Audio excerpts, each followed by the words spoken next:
Are you thinking about buying your next home in Charleston but not exactly sure where to start? Give me just a few minutes and I'll show you how to narrow down what you're looking for in a home. If you'd like a copy of my buyer's guide, comment buyer below and I'll send it over. Hey, I'm Stella Tootin and I'm your guide to life in Charleston. When I first moved to Charleston around 20 years ago, the internet was barely a thing.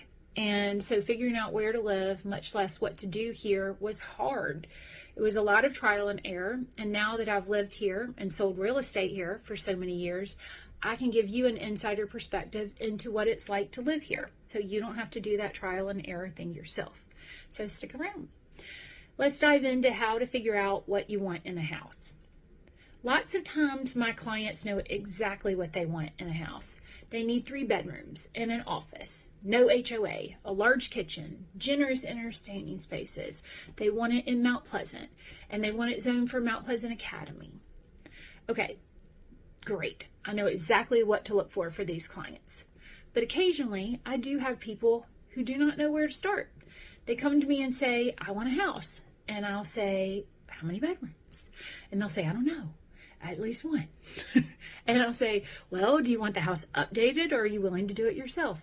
I'm not sure. Okay, what about an HOA? How do you feel about an HOA? I'm cool. Do you know what area of town you want to live in?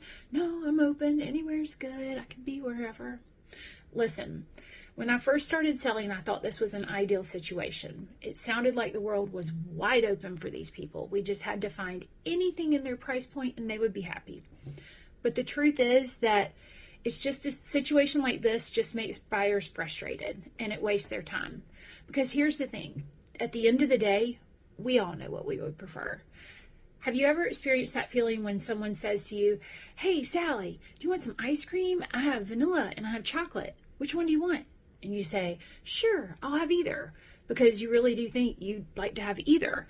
And they hand you a scoop of chocolate and you're like, man, I wish they'd given me vanilla ice cream. Maybe you were just saying that you'd be happy with either because you're trying to be easygoing. Or maybe you really did think that you'd be okay with either one of them. But if you'd really sat down and thought about it, you probably would have spoken up because you clearly wanted vanilla ice cream. I know that's a little simplistic, but that's what you need to do when you're thinking about buying a house. I know it can seem like you're trying to be easy to work with, but if you don't tell your agent what you would want, if you tell them that you're happy with anything, you're doing yourself a disservice. You're going to get annoyed when she starts showing you condos when what you really wanted was a house with a yard.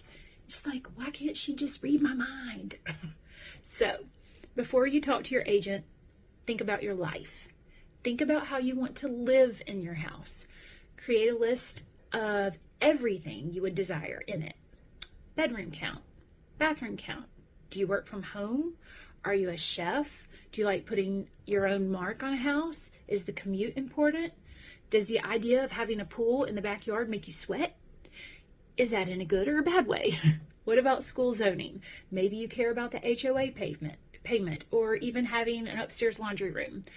What if you want a downstairs master bedroom or a separate hangout space for your kids? Heck, what if being in a flood zone freaks you out and is a no-go? Just make the list.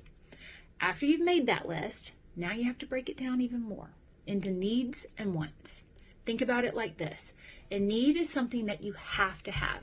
Like if I don't have this, we might as well not move. That's a need. A want is something that's on your wish list, but it doesn't have to happen.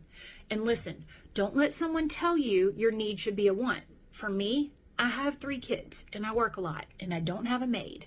I need 3 bedrooms for them. I also need walls and doors.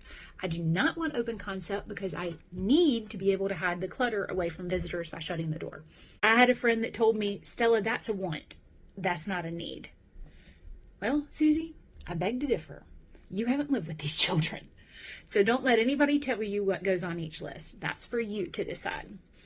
Then you need to prioritize that needs list. If you absolutely have to live within 2 miles of the airport or you just might die, but you're okay with 3 bedrooms and not 4 at the end of the day, then location goes to the top of the list. If your kids go to Bell Hall Elementary and you absolutely want to keep them there, but you also want to live somewhere without an HOA, move that elementary school to the top of the list and bump the HOA thing down. The key is to try to get your vision as clear as you can. Once you've gotten that nailed down, then you and I can sit down and put together a search and find houses that fit those needs. As we search, I'm going to need you to be a little bit open to some of those things you think are needs. Sometimes you may adjust those, and once you realize that you're okay with adjusting them, that's when you realize it was actually a want. It can be hard for a home to check every single box you have on your list.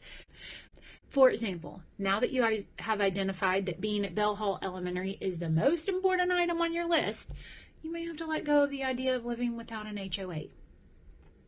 There may not be any neighborhoods zoned for Bell Hall that don't have one.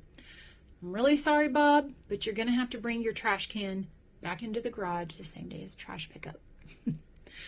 But you may find that one of the things on your want list that was an option is something you can find, and that can balance things out a little bit. That gourmet kitchen is within your reach. Start your search by finding your biggest priorities and let it lead you from there.